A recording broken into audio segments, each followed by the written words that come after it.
एक हंसना बहुत दूभर होता जा रहा है, दुर्लभ होता जा रहा है। उस समय हंसता हुआ चेहरा सामने आ रहा है। और विकास जी का सर। जैसा नाम है वैसा उनका गुण भी है, निरंतर विकास की ओर अग्रसर, विकसित भारत के साकार हम्म, रूप। और अगली बार ये पूरा मेरा आशीर्वाद है और यूनिवर्स से भी संकेत प्राप्त हो रहे हैं कि अगली जी बार जब विकास आएंगे हमारे पास तो आईएएस के रूप में आएंगे जी, और धन्यवाद मार्गदर्शन सर। प्रदान करेंगे। तो अब जी अधिक सर। समय न लेते हुए सीधे हम विकास की ओर चल रहे हैं। और जी सर। दो तीन चीज़ें हैं। आप तो प्रारंभिक परीक्षा के जिस क्रम में मार्गदर्शन देने के लिए आए हैं, वहाँ जो उत्तर प्रदेश प्रशासनिक सेवा का सर्वोच्च पद होता है उसको आप प्राप्त कर चुके हैं। और प्रारंभिक परीक्षा से लेकर के साक्षात्कार तक का पूरा एक अनुभवों की थाती आपके पास है। लेकिन यहाँ जो समय है वह प्रारंभिक परीक्षा के संदर्भ में है, वही नज़दीक है। तो किस जी प्रकार से सर। क्या करना चाहिए, या किन किन समस्याओं को आपको सामना करना पड़ता था प्रश्नों को हल करते समय, फिर आप कैसे उनसे दो दो हाथ करते जी। थे, और फिर कैसे जी।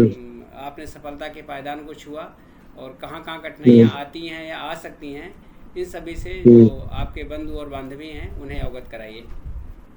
जी सर। जी। जी। जी बिल्कुल सर। तो मेरा जो फिल्म्स के लिए अप्रोच रहता था, जी तो उसमें तीन चीज पे फोकस होना चाहिए। पहले जीएस के लिए बात करेंगे, उसके जी। बाद सीसैट पे हाँ आएंगे। बिल्कुल बिल्कुल जी। हम्म, जी सर। हम्म। तो पहले तो जैसे कि बुक लिस्ट के बारे में सभी लोग बातें करते हैं, सबको आइडिया होगा ही सारे चैनल के माध्यम से, हर जगह से। लेकिन फिर भी एक मतलब कि बता देना चाहिए कि क्या क्या मस्ट होना चाहिए, कि ये आपके लिस्ट में होना चाहिए, कि इसको बिना पढ़े ना जाए एग्जाम हॉल में।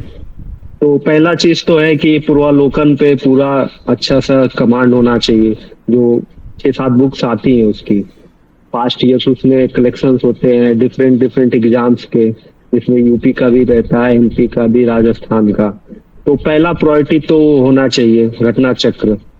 उस पे मतलब ऐसा होना चाहिए कि उससे अगर 60-70% क्वेश्चन आ रहे हैं एग्जाम हॉल में, तो मेरा 55% सही होने चाहिए। क्योंकि अगर वहां मेरे गलत हो रहे हैं, तो कहीं ना कहीं हम और आगे के पेपरों मतलब जो भी क्वेश्चंस आएंगे वहां हमारा ज्यादा सही होने के चांसेस कम रहते हैं, क्योंकि नए क्वेश्चंस होते हैं। और दूसरा चीज आती है करंट अफेयर्स, जिसमें कि 30 से 35 क्वेश्चन आजकल आने लगे हैं। बिल्कुल तो बिल्कुल। उस पे फोकस होना चाहिए कि जैसे पहले लोग बताते थे कि एक मैगजीन फॉलो कर लिए तो हो जाते थे, लेकिन आजकल का जो सिनारियो है, उसमें 2-3 जगह से पढ़ना पड़ता है। तो बिल्कुल। करंट अफेयर्स के लिए जैसे किसी एक सोर्स पे रिलाई नहीं कर सकते हैं, आपको 2-3 सोर्स पढ़िए। तो जैसे घटना सार हो गया, और सर भी करंट अफेयर्स आजकल प्रोवाइड कर ही रहे हैं, और घटना चक्र हो गया। और कभी कभी क्या होता है कि इन सब जो मैगजीन्स होती है, उसमें बहुत सी चीजें नहीं दी होती हैं। जैसे कि कोई सबमिट हुआ है, तो उस सबमिट से क्या क्या थीम रही है, कौन कौन से देश जुड़े हुए हैं। तो ये सब चीज के लिए एक पूरी लिस्ट किसी मैगजीन में मिल जाती है, जैसे कि मान लीजिए एडुटेरिया में। तो वहां से हम सिलेक्टिव पढ़ेंगे। बिल्कुल वहां बिल्कुल। ये नहीं कि हम पूरी बुक लेकर बैठ जाएंगे। अब एडुटेरिया का जो चीज आता है वो बहुत चीजें एक साथ दे देता है, जैसे कौन कौन से नेशनल इवेंट्स हुए हैं, कौन कौन सी एक्सरसाइज हुए हैं। तो इसके बारे में आइडिया होने लगता है। तो कोई एक दो सोर्स को प्राइमरी बना लीजिए, और अदर से भी कोई चीज पढ़ते रहिए, कि अपना एक जगह सब चीजें मिल जाए। तो आजकल का ये सिनारियो रहता है कि 2-3 जगह से पढ़ना चाहिए करंट अफेयर्स। और जैसा कि स्टैटिक में तो लूसेंट का भी तो काफी रोल रहता है। लूसेंट में आप देखेंगे कि एंशियंट जो होता है, किसी आप बुक से पढ़ने जाएंगे तो एंशियंट में उतना नहीं चीजें दी रहती हैं। तो लूसेंट में वो क्रोनोलॉजी दिया हुआ है, तो सारा चीज नहीं पढ़ना है, क्रोनोलॉजी पढ़ना है, मॉडर्न हिस्ट्री की क्रोनोलॉजी पढ़नी है। और वहां का पॉलिटी भी एक बार देख सकते हैं, ग्लांस कर सकते हैं, क्योंकि 8-10 पन्ने होते हैं लूसेंट में, तो वहां से कवर हो जाएगा। और और तो मैक्सिमम यही है। और यूपी स्पेशल के लिए वानी पब्लिकेशन की बुक आती है, तो उसके जो क्वेश्चंस दिए होते हैं, जैसे कि अगर हमारे पास टाइम नहीं है कि पूरी बुक पढ़े, तो वहां पे जो हर चैप्टर के पीछे 20-30 क्वेश्चन होते हैं, तो उसको हम लोग कहीं से निकाल ले या कुछ भी करके उसको पढ़ ले, 20-30 क्वेश्चन सारे चैप्टर्स के करते जाए, उससे हमारा यूपी स्पेशल भी तैयार हो जाएगा। और सेंसस के लिए 1-2 पेज के नोट्स कहीं भी टेलीग्राम पे मिल जाते हैं, तो सेंसस कवर कर लेना चाहिए कि एक आध को। देखिए हमारा फोकस ये होना चाहिए कि मतलब कि आजकल कट ऑफ ज्यादा जाने लगा है, तो ऐसा नहीं कि हम 4-5 सब्जेक्ट पढ़ के और हम प्रीलिम्स क्वालिफाई कर ले जाएं, ऐसा अब पॉसिबल नहीं है। तो आपको हर सब्जेक्ट पे थोड़ा थोड़ा टाइम देना पड़ेगा, हर टॉपिक पे देना पड़ेगा। ऐसा कोई एरिया नहीं कि हम छोड़ के चले जाएं और हमारा प्रीलिम्स क्लियर हो जाएगा। क्योंकि एक ये भी है कि प्रीलिम्स का कट ऑफ तेजी से बढ़ भी रहा है, जैसे कि लास्ट ईयर्स 125 के अराउंड आसपास था, उससे पहले 115 था, उससे पहले 110 था, 105, तो मतलब 10-5 नंबर का वेरिएशन हो रहा है। तो इसके लिए हमें तैयार होना पड़ेगा कि हम कोई चीज छोड़े नहीं। तो ये तभी पॉसिबल होगा जब हर आप जो एरिया है वो कवर करेंगे।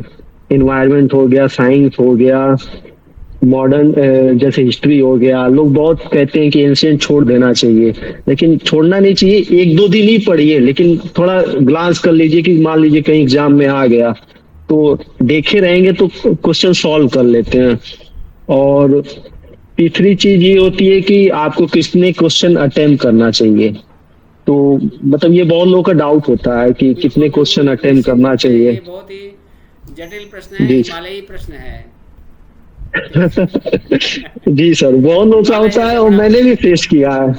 जी सर, तो बहुत लोग का फेस होता है। बहुत लोग का मतलब अच्छा होता है कि हम 120 115-20 कर लेंगे तो हो जाएगा, लेकिन मेरा ये अप्रोच नहीं रहता था। मैं जब 120 2020 में किया था तो मेरा 5 नंबर से रुक गया था प्रीलिम्स, और तब मैंने डिसाइड किया कि मैं कभी भी करूंगा 140 प्लस करूंगा क्वेश्चन। तो उसके बाद से मेरा हर बार 10-20 नंबर कट ऑफ से अधिक ही रहा है। मैं 140 प्लस क्वेश्चन अटेम्प्ट करता हूँ। और ये नहीं कि अटेम्प्ट कर रहे हैं तो आपको ध्यान भी देना पड़ेगा कि कैसे अप्रोच करना है। तो अप्रोच करने का तरीका ये होता है कि जैसे 150 क्वेश्चन आ गए तो पहले बार में आप क्वेश्चन करते चले जाइए। जो जो आपका सटीक आंसर आता है उसको तुरंत करते जाइए, कहीं फंसना नहीं है। पहले राउंड में कहीं फंसना नहीं है, उसको करते जाए। जो नहीं आ रहा है, डाउट आ रहा है 50% वाला, उसको थोड़ा कुछ मार्क बना लीजिए, जैसे SYZAB कुछ भी बना लीजिए मार्क उस पे 50% वाले पे। लेकिन रुकना नहीं है पहले बार में।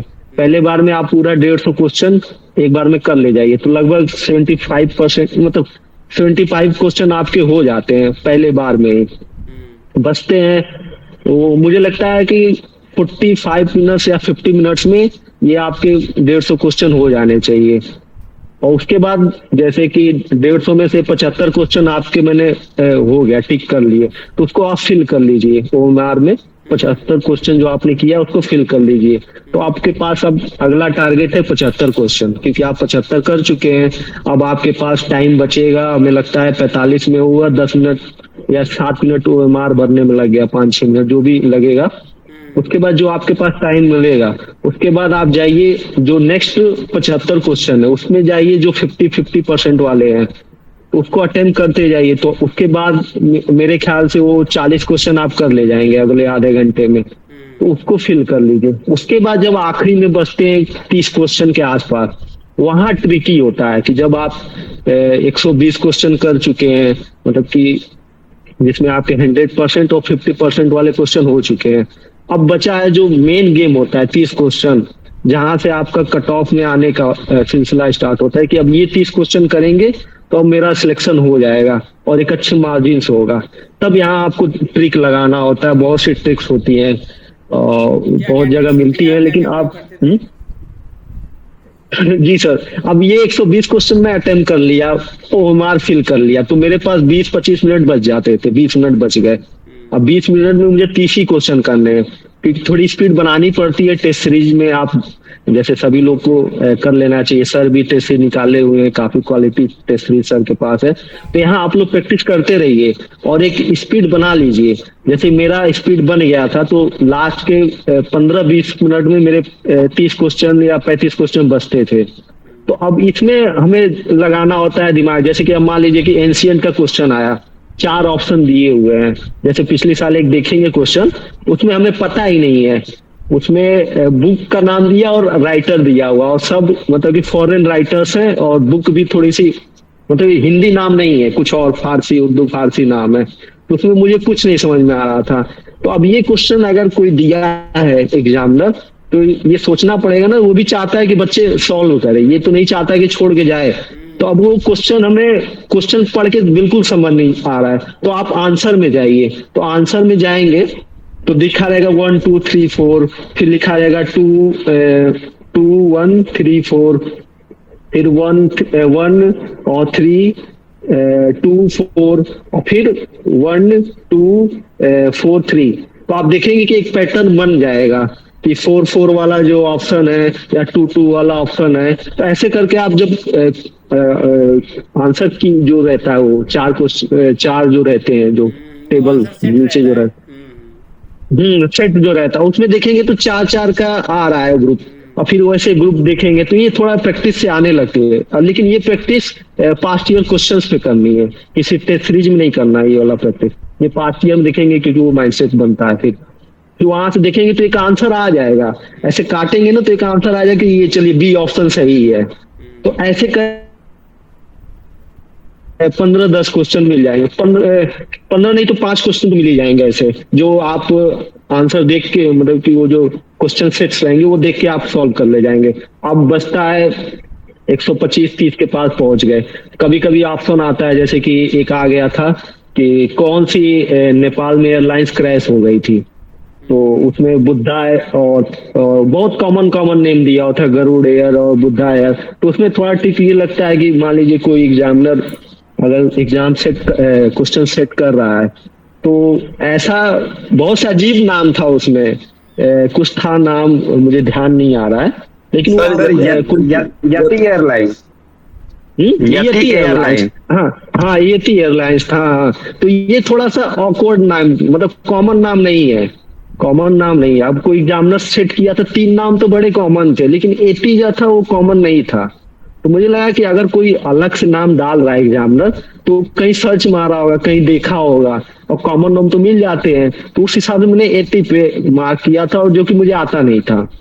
तो मुझे लगा कि कभी कभी ऐसा भी होता है कि अगर एग्जामिनर कोई आंसर सर्च क्वेश्चन किया है, आंसर सर्च किया है, तो बड़ा अजीब नाम होता है, और जो क्वेश्चन तो बनाना है उसको 3 ऑप्शन और बनाने हैं, तो कॉमन कॉमन सा नाम रख देता है। तो वहां पे एक दिख जाता है कि ये चीज अलग होती है। तो ऐसे ही धीरे धीरे ट्रिक्स आप डेवलप करते हैं, जब पास्ट ईयर लगाते हैं घटना चक्र में या कहीं भी, तो वो आप ट्रिक्स धीरे धीरे बनने लगेंगे, आपको वो बनने लगे। तो यहाँ से आपके 10-15 क्वेश्चन निकल आते हैं। अब इसमें तो हम नहीं कह सकते कि मेरा 100% सही होगा, लेकिन पूरे गारंटी है कि 50% सही होगा मेरा। अगर 30 में से अगर 20 क्वेश्चन मैं कर लेता हूँ और मेरे 10 क्वेश्चन सही हो गए और 10 गलत भी हो जाते हैं, तो भी मैं प्लस में 6 क्वेश्चन या 5 क्वेश्चन चला ही जा रहा हूँ, 6 क्वेश्चन। तो अब 120 में अगर 6 क्वेश्चन और बढ़ गया, 126 27, तो ऐसे हमारा बढ़ता है। जैसे मैं 140 145 क्वेश्चन करता था, तो वो आपका कट ऑफ आराम से, अगर आप जैसे 90 प्लस काट पीट के बन रहा है, तो आप 20 क्वेश्चन और एक्स्ट्रा कर रहे हैं और प्लस में 7 क्वेश्चन जा रहे हैं, तो आपका 97 प्लस हो जाएगा। तो आप जो कट ऑफ पे लटक रहे हैं वो कट ऑफ से 5-10 नंबर ज्यादा हो जाते हैं।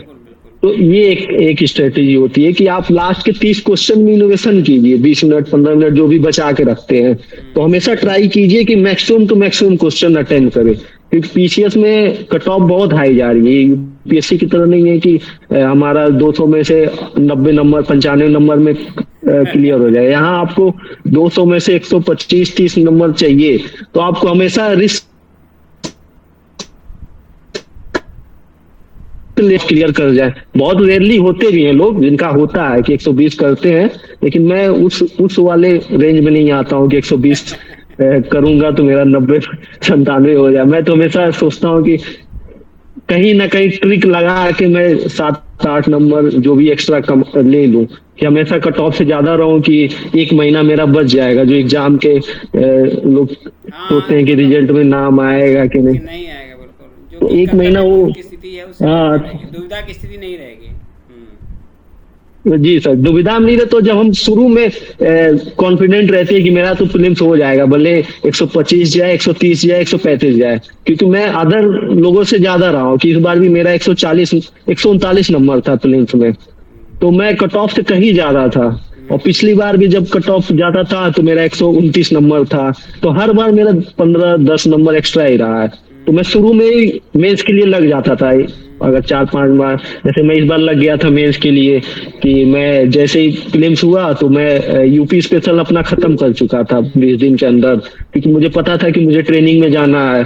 तो मैं पहले ही यूपी स्पेशल कर लिया था, मेरे और पेपर तो तैयार थे ऑलरेडी, 1 2 3 4 तैयार था, ऐसे हिंदी तैयार था। अच्छा, उसमें तो आप मुझे बस नायब 2 ही तहसीलदार पेपर वाली का ट्रेनिंग की बात कर रहे हैं ना आप?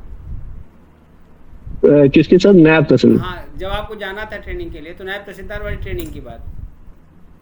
जी सर, जी सर, तो वो मुझे जाना था, तो मुझे पता था कि जुलाई अगस्त में जाऊंगा, तो उससे पहले फिल्म्स जून में हो गया था। तो जून में जब फिल्म्स मैंने दिया था तो मुझे कॉन्फिडेंट था कि मेरा 15 नंबर ज्यादा आ रहा है, तो मैं मेंस तैयारी में जुट गया था।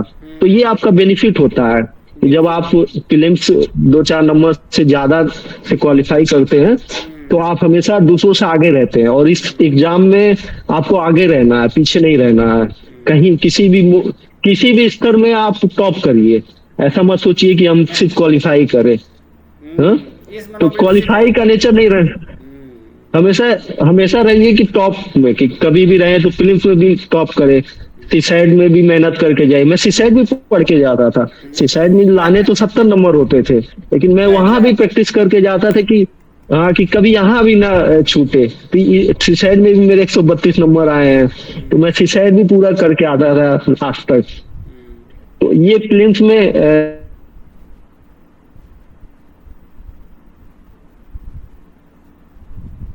आगे कुछ जानना हो तो। सी सेट के लिए क्या करना चाहिए? सी सेट के लिए आप बता रहे हैं, सी सेट की टिप्स दे दीजिए कि जी इस सर, प्रकार से जी 132 सर, ना करें, लेकिन मतलब जितना उसकी कटाव जा रही, कटाव क्या उसमें तो क्वालिफाइंग होता है, उससे कम से कम 5-6 नंबर ऊपर रहें, जी जिससे सर, कमीशन कुछ प्रश्नों में अगर बदलाव करता है तो उसके कारण से दुर्भाग्यपूर्ण स्थिति न बनने पाए। क्या करना चाहिए? जी कैसे सर, इतना करते थे? जी सर, जैसे मेरा तो सर फिल्म्स पीसीएस में तो सबसे बढ़िया तरीका है कि आप पास्ट ईयर जो क्वेश्चंस रहते हैं वो हमेशा रिपीट होते हैं, पीसीएस वाले हमेशा रिपीट करते हैं। नंबर भले चेंज कर दे सी साइड में, लेकिन क्वेश्चन रखते हैं, तो आप 500 नंबर से ज्यादा ही लाएंगे। अगर जिसकी मैथ्स कमजोर है तो बस सीसेट के पास्ट ईयर मैथ्स के क्वेश्चन ही लगा के चला जाए, समझ ले तो भी हो जाएगा। जैसे कम्युनिकेशन होता है, इनके भी पास्ट ईयर्स हल करके चले जाए। हिंदी और इंग्लिश का जो 20-20 आता है, हिंदी पे तो कमांड होगा ही लोगों का, हिंदी भी कर सकते हैं। तो सबको आइडेंटिफाई करना होगा कि मेरा स्ट्रॉन्ग पॉइंट क्या है और वीक पॉइंट क्या है। जो जो स्ट्रॉन्ग है उसमें आप देख लीजिए कि हिंदी, इंग्लिश और रीजनिंग और इंटरपर्सनल स्किल जो रहता है कम्युनिकेशन वाला, और एक मैथ्स होती है, 4-5 चीजें होती हैं। तो इसमें से अगर 3-4 पे भी फोकस करके, और मेरा तो यही रहेगा सजेशन कि पास्ट ईयर आप देख लीजिए, सोल्यूशन उसका देख लीजिए, और उसी को अगर किसी को अगर प्रॉब्लम आ रही है तो रट ले जाए, उसी को ही रट ले जाए। कम्युनिकेशन वाला तो मुझे लगता है रिपीट ही होता है, वो कोई बड़ी चीज नहीं है, वो तो आराम से आदमी लॉजिक लगा के भी कर लेगा, लेकिन वो पास्ट ईयर्स कर लेना चाहिए 8-10 साल का, और अच्छे से प्रैक्टिस कर लेना चाहिए, इससे निकल जाएगा। पीसीएस वाला आसान होता है, यहाँ कुछ घुमाते नहीं है क्वेश्चन सीसाइड में। तो ये सीसाइड के लिए इतना कर लेना चाहिए, पास्ट ईयर्स। ठीक है जी सर, जी सर। और किसी का क्वेश्चन?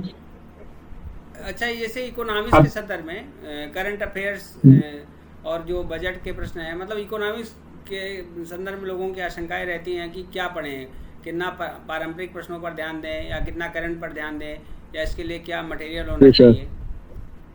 जी सर, जैसे कि पीसीएस में जो इकोनॉमिक्स के क्वेश्चन आते हैं वो ज्यादातर करंट बेस्ड आते हैं, और बजट के भी आते हैं। इस पे आप जैसे कि आपका कोई स्टैटिक नोट्स हो, कहीं से पढ़े हो, या वो फॉलो कर लीजिए, या लूसेंट का अगर कहीं से कुछ नहीं मिल रहा है तो लूसेंट में स्टैटिक दिया हुआ है, तो एक बार रिवाइज कर लीजिए। और इसका पूर्वावलोकन पढ़ने की जरूरत नहीं होती है, इकोनॉमिक्स की पढ़ने की जरूरत नहीं होती है, उतना इम्पोर्टेंट नहीं है, क्योंकि ये करंट से रिलेटेड ज्यादा होता है। तो आपको स्टैटिक नोट्स पढ़ लेंगे लूसेंट या कहीं से भी, कोचिंग का किसी का भी, और उसके बाद करंट का कहीं मैगजीन से पढ़ेंगे तो उतना सफिशियंट होता है। इकोनॉमी में उतना फोकस नहीं करना होता है, आप इसमें इतना ही कर लेंगे ना मिनिमम। आर्थिकी आती है, इसको आपने जी देखा सर। है, घटना चक्र की आर्थिकी आती है, काफ़ी ठीक रहती है। उसमें जी सर। योजनाओं से लेकर के सारी चीज़ें रहती हैं, बजट और जो योजनाएं हैं, खनिज हैं, मतलब एक तरह से जी सर। जो इकोनॉमिक ज्योग्राफी रहती है, आर्थिक भूगोल रहता है, वो भी रहता है। और जो हम्म। अर्थव्यवस्था से संबंधित प्रश्न हैं वो भी उसमें रहते हैं। जी सर। जी जी, वो काफी बेनिफिशियल है क्योंकि अपडेटेड उसमें रहते हैं। जैसे कि इस साल गेहूं में इंडिया टॉप पे रहा या चाइना टॉप पे, ये सब दिया रहता हाँ है। बिल्कुल। या गन्ना गन्ना उत्पादन में तो ये ऑथेंटिक सोर्स होते हैं, जो घटनाचक्र की आर्थिकी होती है, और ये 5-10 क्वेश्चन यहाँ से आते रहते हैं। बिल्कुल बिल्कुल तो बिल्कुल। वो चीज देखना चाहिए कि कहाँ से क्या आया है क्वेश्चन। तो वहां पे हमारा ध्यान रहे कि इंडिया की पोजीशन क्या रही है वर्ल्ड में, और वर्ल्ड में कौन टॉप पे रहा है। जैसे गन्ना उत्पादन में ब्राजील इंडिया हो गया, गेहूं में इंडिया यूएसए या जो भी हो गया, और ऐसे ही 2-4 मेजर क्रॉप्स होते हैं, इनका देख लेना चाहिए।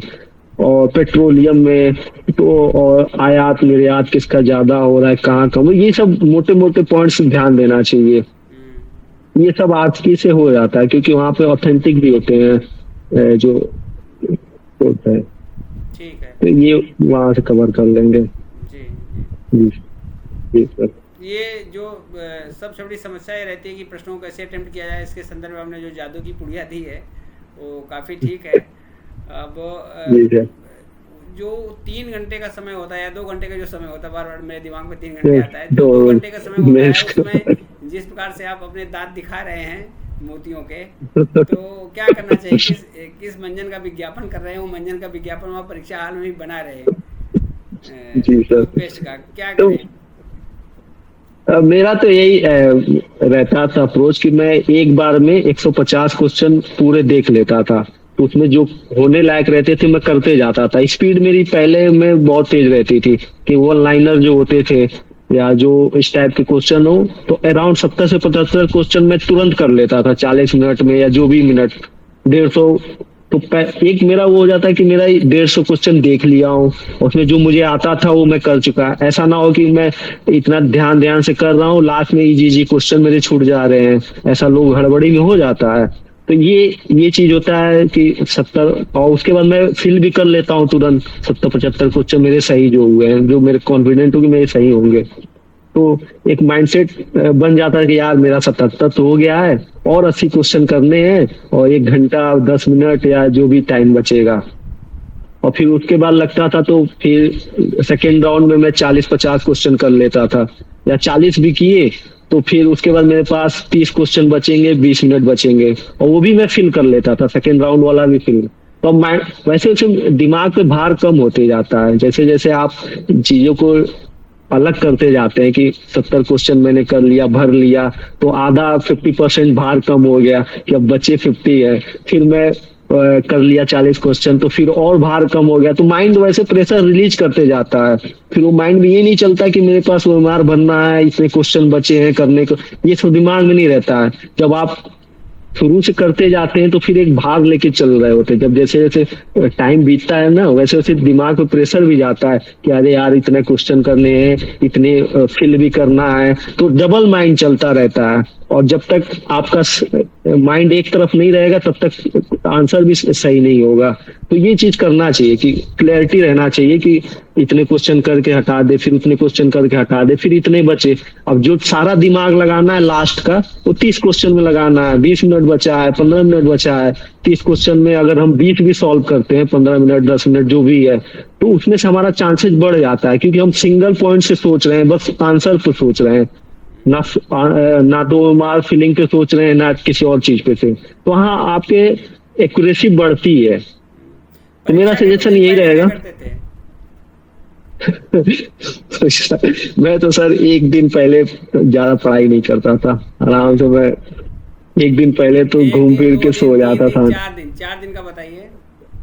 4 दिन का सर रिवीजन मोस्ट। एक दिन पहले पढ़ना बंद कर दिए बिल्कुल।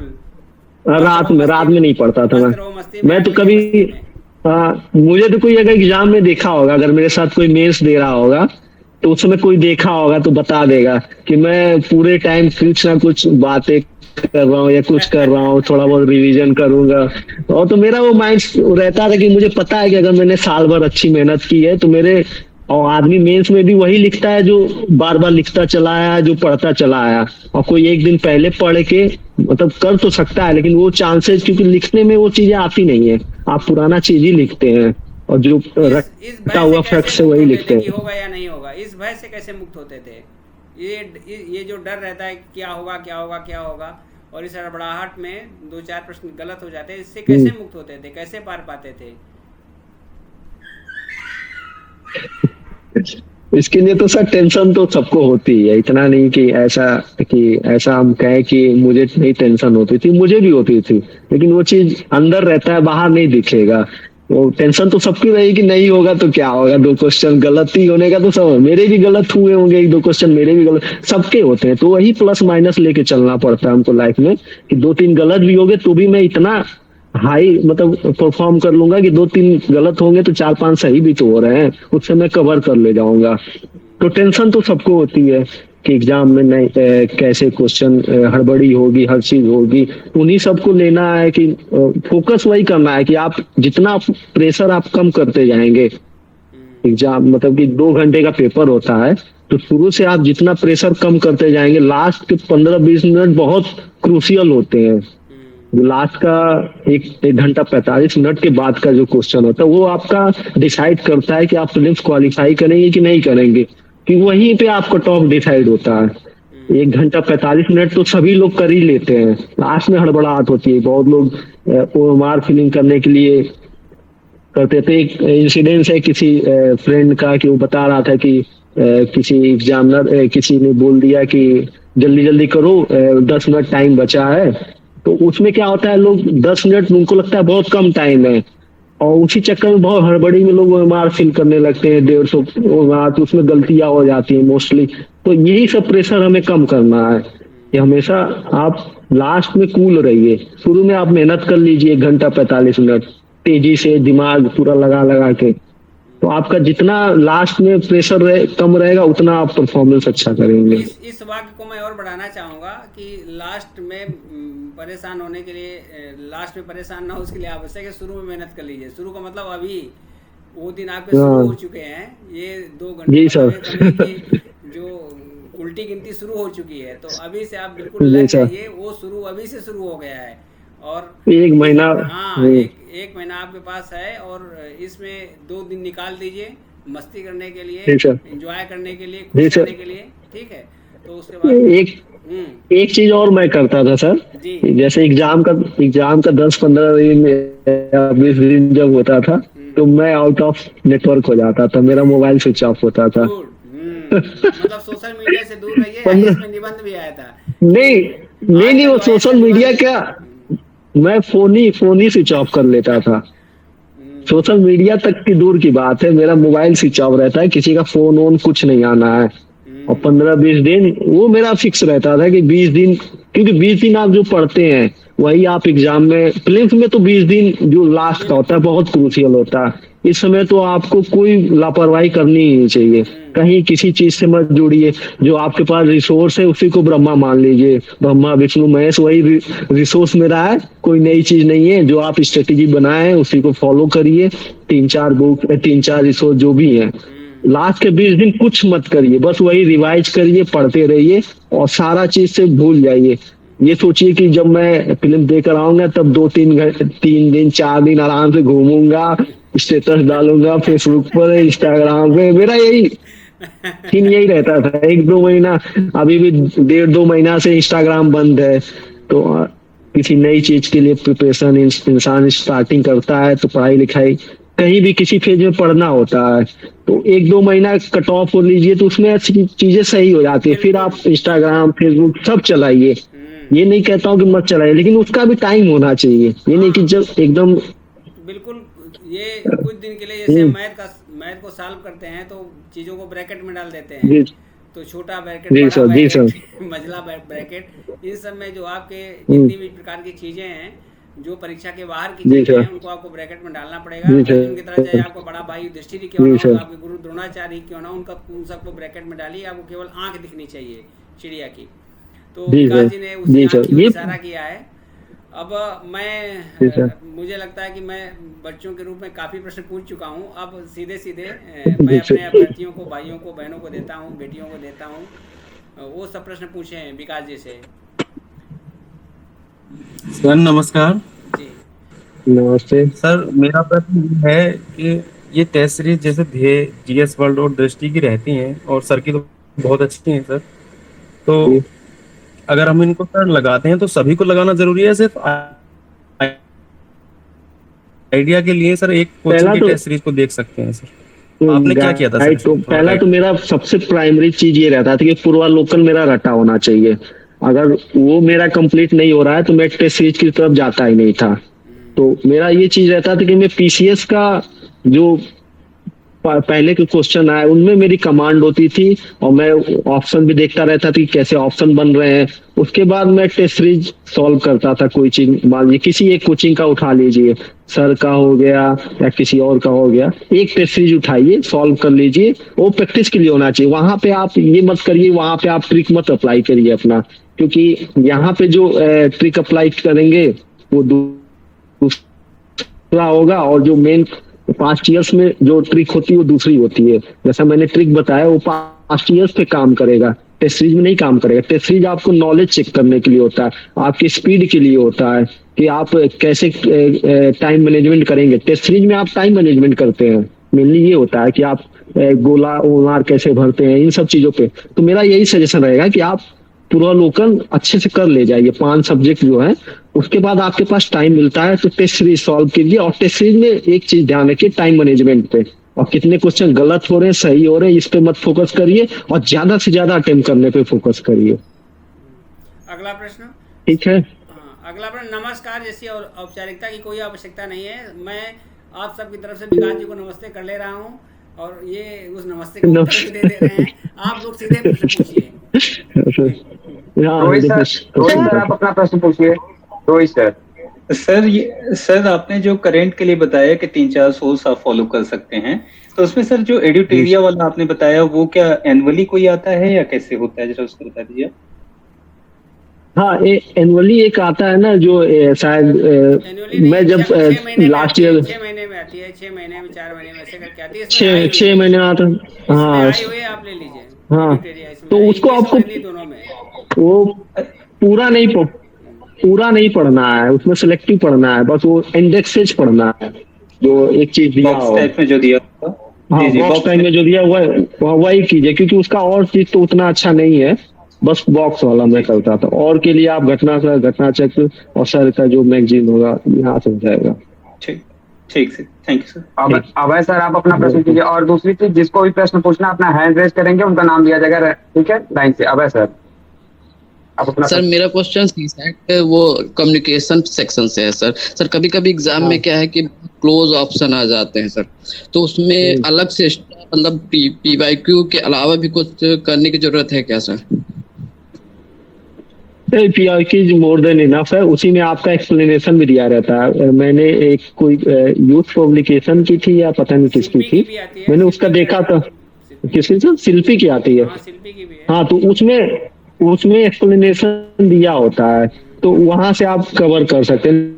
लेकिन मेरा यही मानना रहेगा कि पास्ट ईयर्स करिए 10 साल का कम्युनिकेशन का, उससे आपका मोस्ट ऑफ द क्वेश्चन हो जाएगा 80 से 90% कम्युनिकेशन का भी। ठीक है sir, thank you sir. Okay, Archana ma'am अब आप अपना प्रश्न पूछिए।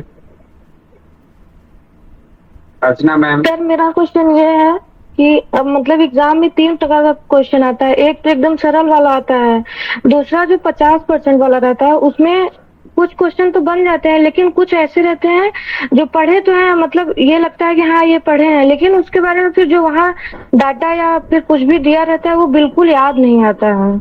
और तीसरा तो जो बिल्कुल नहीं आता है, उसमें तो जो आप कुछ ट्रिक बताए हैं, लेकिन जो 50% वाला रहता है उसमें भी कुछ क्वेश्चन ऐसे होते हैं जो जानते रहते हैं, उसको पढ़े भी रहते हैं, लेकिन उसमें कोई आइडिया या सोच नहीं पाते हैं वहां पे।